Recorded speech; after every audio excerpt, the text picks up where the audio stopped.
Hello guys, good morning. This is Coach JR. Alam nyo ba ang ibig sabihin ng leverage? Ang leverage guys, ito po yung ginagamit ng mga successful na tao, yung mga mayayamang tao, ang leverage. Dati di ko pa natutunan to. So baliwala lang sa akin kasi trabaho lang tayo ng trabaho, di ba?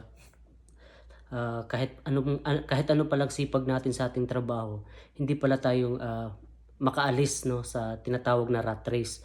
Ang rat race kasi guys, yun yung paulit-ulit no, paulit-ulit no. Sa sahod ka no, kinsinas, sasahod ka ng kinsinas, tapos maghihintay ka na naman ng katapusan, kinsinas katapusan, sahod, uutang, bayad utang, di ba? Tapos sasahod ka naman, tapos gagastos mo naman, mauubos na naman. Diyan lang umiikot yung tinatawag na cycle. Diyan lang umiikot yung ano mo, yung routine mo, no? Sa sahod, bayad utang, bayad ng mga bills, no? At kung ano-ano. Kaya hindi po talaga tayo makapag-ipon, no? Hindi po tayo makaangat or makaalis sa tinatawag na rat race na yan. So, yun po ang sikreto pala sa pag-asenso no is kailangan matutunan natin yung tinatawag ni leverage or kailangan daw natin na pasukin yung tinatawag na leverage. Kasi yan po yung kailangan natin sa negosyo, no? Kung sasali ka daw sa negosyo, is kailangan, kung papasok ka daw sa negosyo, is kailangan yung pasukin mo negosyo is merong leverage. Ano ba yung leverage? Ano ba yung leverage? Like for example, ang leverage kasi parang ganito. Sila Henry C, no, yung may-ari ng SM. Ang sekreto po nila is leverage. Isipin mo guys si Henry C hindi niyo po yan makikita sa SM or nagbebenta ng sapatos sa SM or nagja-janitor or siya yung nagbabantay sa cashier. Hindi po, 'di ba? Wala siya. Kahit wala si Henry C, 'di ba kumikita siya. Tama, ang tawag dong leverage. 'Di ba? Gumagamit siya ng mga tao, no? Nag-hire siya ng mga tao. 'Di ba? Napansin mo sa SM, ang dami niyang mga empleyado. So yung mga empleyado na 'yon, hina-hire niya, no? Sinasahuran niya, no? Ang tawag doon, leverage, no? Ginagamit ni Henry C yung mga empleyado niya, nag-hire siya ng mga tao para bayaran, para gamitin ni Henry C yung kanilang oras. Instead, na si Henry C lang yung nagbabantay ng kanyang SM. 'Di ba? 'Di ba? Instead na si Henry C mismo magbabantay. So, hindi siya magiging successful noon. Anong ginawa ni Henry C? Nag-hire siya ng maraming empleyado, ng maraming tao para gamitin ni Henry C yung kanilang mga oras. 'Di ba? Ang tawag doon leverage. Okay, ano pa? 'Di ba? Ano pa? Marami guys. May-ari ng McDonald's or Jollibee. 'Di ba sa Jollibee nakita mo ba yung may-ari ng Jollibee? 'Di ba? Na siya yung magbabantay, magtitinda doon sa loob ng Jollibee. Hindi. 'Di ba? Pansin mo may mga empleyado, tama? And napansin mo, marami siyang branches. Maraming branches yung Jollibee. Luzon, Visayas, Mindanao, may Jollibee. Tawag doon leverage. 'Di ba? Nagle-leverage. Kumikita yung may-ari kahit natutulog siya, babakasyon, kahit wala na, 'di ba? Kumikita pa rin siya. Yun yung leverage. Yun yung mga sekreto ng mayaman. Marami pa. Guys, yung may-ari ng mga na may-ari ng mga ano pa, may-ari ng mga taxi, mga ganon, mga taxi company, 'di ba? Hindi yayaman yung may-ari nun kung yung taxi niya isa lang, 'di ba? Anong ginawa ng may-ari? Bumili siya ng maraming taxi. Tapos nag-hire siya ng maraming tao. Okay? Leverage tawag doon. Ano pa? Like for example, yung magtataho, 'di ba? Magtataho or magbabalot. Okay? Kung ikaw ngayon, kung gusto mong kumita ng malaki, 'di ba? Kung ikaw para magamit mo yung leverage, ganito gawin mo. Okay? Like for example, magbenta ka ng balot, okay? Or taho. Siyempre, hindi ka kikita ng malaki kung ikaw lang nagtitinda. Ikaw lang, 'di ba? So, ano ka diyan, magtawag din na ibebenta mo yung balot na ikaw lang mag-isa. Kung gusto mo daw kumita ng malaki, kailangan bumili ka ng maraming balot or mag-hire ka ng mga tao para um, sila para sila naman sila yung magbebenta pero ikaw yung mamumuhunan, ikaw yung may-ari ng balot. Kung ba mag-hire ka para may magbebenta ng balot mo. Yan yung leverage. Okay? So, sa trabaho kasi, 'di ba? Pansin mo kahit anong kayod natin, anong trabaho natin, hindi talaga tayo makaalis no sa kahirapan, or hindi tayo makaipon kasi nga single, tawag doon yung singleness, or nasa tawag doon self-employed. Kumbaga, ang tawag doon na hindi leverage, no? Tawag dito singleness, okay? Nagtatrabaho tayo sa sarili natin, nagtatrabaho lang tayo, no, na hindi natin ginagamit yung leverage. So kung gusto mo maging successful, gamitin mo yung leverage. Parang ganito, ang networking or network marketing gumagamit ng leverage. Okay? So maraming umasenso na tao, maraming naging successful dahil sa leverage. Okay? Para maging leverage ka, mag-join ka sa network marketing o networking, kasi nga ang networking gumagamit siya ng leverage na hindi mo kailangan maglabas ng malaking puhunan, na hindi mo kailangan maglabas ng milyon-milyong puhunan, 'di ba? Para ikaw ay magiging negosyante na gumagamit ng leverage. So kagandahan kasi sa networking, no, may produkto siya, no, and kagandahan pwede ka mag-expand ng business mo all around the world, no, gamit lang yung internet or Facebook mo, or kung anong social media na gamit mo. Kasi sa panahon ngayon mas madali na lang kumita, no, mas madali lang yumaman kasi nga meron na tayong internet, or meron na tayong tinatawag na social media. So gagamitin po natin yon para mag-expand ang ating negosyo international, or sa buong mundo, no. So ang networking business is napakadali lang gawin talaga, no. Hindi mo kailangan maglabas ng malaking puhunan, hindi mo kailangan maglabas ng milyong-milyong puhunan para ikaw ay kumita din ng milyon. Okay? Para ikaw din kumita ng malaki. So sa small sa ang kinakagandahan kasi sa networking business, no, maliit lang talaga yung puhunan. Sobrang liit lang para ikaw ay magiging leverage, no, para magamit mo yung tinatawag na law of leverage.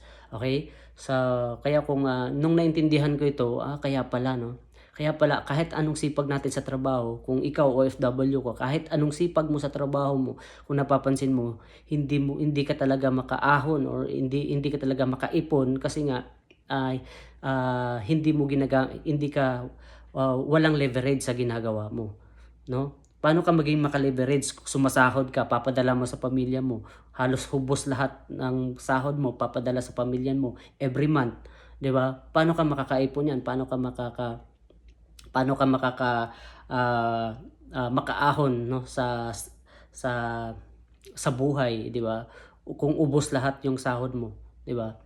So, marami akong makikilalang mga nasa ibang bansa, mga OFW, no, naintindihan itong tinatawag na leverage. So, ang ginagawa nila, kahit nasa ibang bansa sila, ginagamit nila, take advantage ang kanilang social media, no, ang kanilang internet, na kahit na busy sila. So, since na meron naman silang internet or Facebook, kahit nasa bahay lang sila, no. So, ang ginagawa nila, nag-join sila sa networking business, no, para magkaroon sila ng leverage, no, para makapag-leverage sila. At nakakatulong din ito sa kanila para makapag-for good sila sa Pilipinas, at nakakatulong ito sa kanila para makapag-savings, para makapag-ipon, 'di ba? Malaking tulong ito sa kanila. Kaya ang daming mga OFW na sobrang natulungan talaga ng ganitong business ng leverage, no. Kasi nga kung aasa sila sa kanilang sahod, talagang walang mangyayari sa kanila. Okay? Pabalik-balik or pabalik-balik sila sa abroad, no. Kaya kung napansin mo minsan yung karamihan ng mga OFW, no, umuwi sa Pilipinas, no. No, may malaking pera na dala, no, since na hindi naman sila nagnenegosyo, hindi naman sila nagle-leverage, nagbi-business na nagle-leverage hindi nila pinasok ang leverage na business is talagang mauubos yung pera nila dito sa Pilipinas kasi nga birthday dito, 'di ba?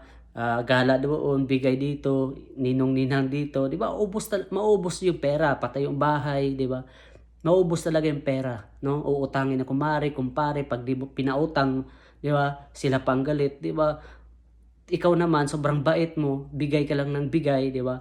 Magugulat ka na lang wala kang naiipon, mauubos na yung pera mo. Kaya anong next na, na nasa isip mo, next step na gagawin mo kasi kapag ubos na yung pera mo, 'di ba? Anong next step na gagawin mo? Mag-a-abroad ulit. Hanggang kailan ka mag-a-abroad, 'di ba? Ilang years ka na mag-a-abroad, no? Ah, nauubos na yung oras mo hanggang sa tumanda ka, 'di ba? So kaya proud ako sa mga OFW na ano, no, na mga negosyante, no. Um, Kaya yung iba, no, ay na talagang nakapag for good talaga, no, nakapag-put up ng kanilang negosyo, maraming negosyo, no, nakapag-leverage na sila, no, dahil po sila po ay nagsikap, no, dahil inaral po nila yung leverage. So kung ikaw ang hindi mo pa alam yung leverage, no? Kung ikaw gusto mo mag-leverage, no, mag-start ng business, mag-start ka sa network marketing business kasi makakatulong ito sa iyo dahil marami kang matutunan sa networking business, no. Marami kang mga training na matutunan dito, no, para makapag-start ka, no. Hindi ka man kumita kaagad pero yung mindset mo mababago ng networking business. Kasi karamihan ng mga nakilala ko, mga naging successful, no. Nag-start po sila, kaya sila naging successful, nag-start po sila sa networking business. Ang dami mo matutunan sa business, no. Ang dami mo talaga matutunan sa networking business kasi pag sumali ka sa networking business dito mo maintindihan, no, dito mo maintindihan yung leverage, no. Dito mo malalaman ganito pala yung leverage, ganito ganyan. Dito mo talaga siya maintindihan yung pag-iisip mo, yung mindset mo, no, yung mga the way ka mag-isip, dito mo yan matutunan.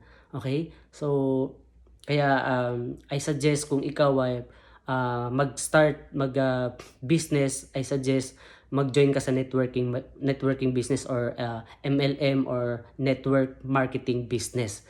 Mag-join ka kasi nga kahit nasa bahay ka lang, no, basta may internet ka, may cellphone ka, may social media ka, gamitin mo para mag-start paano mag-leverage.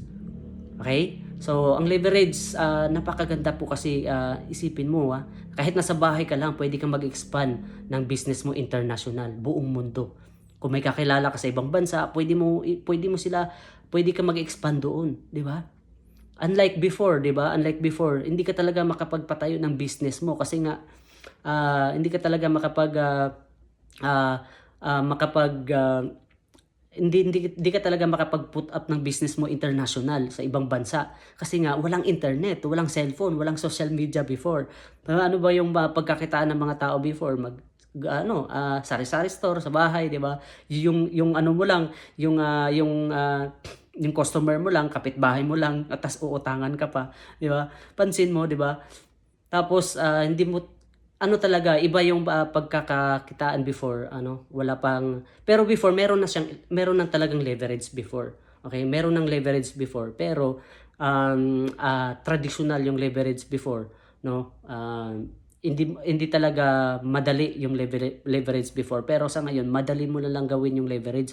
Madali ka na lang talagang yumaman, kumita online kasi nga meron na tayong online, meron na tayong internet, meron ng social media. Mas madali na lang ngayon. Example ganito, kung meron kang sumali kasi isang business dito sa network marketing business, meron po tayong tinatawag na low capital, no, makapag-leverage ka na. Isipin mo kung dito, like for example, dito sa Socialite, mag-join ka dito, nag-avail ka ng package, sobrang mura ng package, 2,000 pesos, makapag-start ka na, di ba? 10,000, 20,000, 30,000. O kung gusto mong malikihan, meron din tayong mga package na malakihan, 100,000, 100,000 plus, di ba? Pero ang kagandahan, hindi mo kailangan maglabas ng milyon-milyon. Unlike sa mga traditional na unlike sa mga tulad niyan, magtayo ka ng Jollibee. Kung wala kang milyon-milyon, hindi ka makapagtayo ng Jollibee para makapag-leverage ka. 'Di ba? Kung wala kang milyon-milyon na puhunan, Talaga, 'di ba?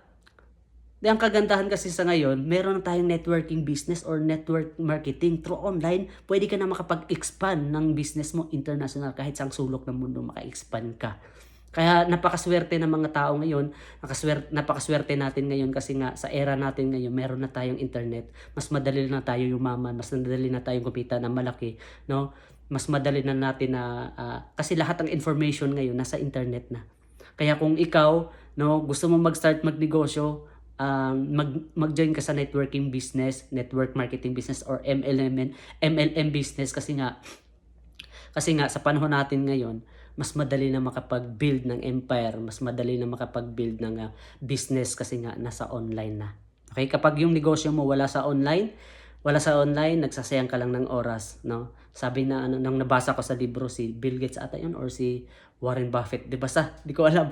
Basta yun yung sabi niya daw, if your business is not on internet daw, no, then your business is nothing or something. Basta yun yung naintindihan ko. Your business is useless ba? Basta ganun. Kung yung business mo daw, kung sa atin pa, kung yung business mo daw wala sa internet, no? Then ang business mo useless or walang kwenta. 'Di ba? Hindi talaga maging successful. No, hindi mo ginamit yung internet. Okay? Ang kagandahan kasi ngayon, meron na tayong internet connection, meron na tayong internet, Facebook. So, pwede na tayo makapag business international, makakapag-expand ng business. Okay? Kaya, yun lang, no? I hope ayun lang, kung gusto mo mag-join sa ganitong negosyo, pwede kitang tulungan, pwede kitang i-guide, no? Kung gusto mo mag-start, pwede kitang i-guide, basta yung mga natutunan ko, pwede kong ituturo sa iyo, no? Pwede kitang i-coach ng personal. So, kontakin mo lang ako, no? Huwag kang mahiya, no? At i-guide kita sa ganitong negosyo sa network marketing business. Kasi hindi mo kailangan maglabas ng malaki dito. Sobrang liit lang na puhunan, pwede ka na makapag-start at pwede na magbagong buhay mo. So, yun lang. This is Coach J. God bless.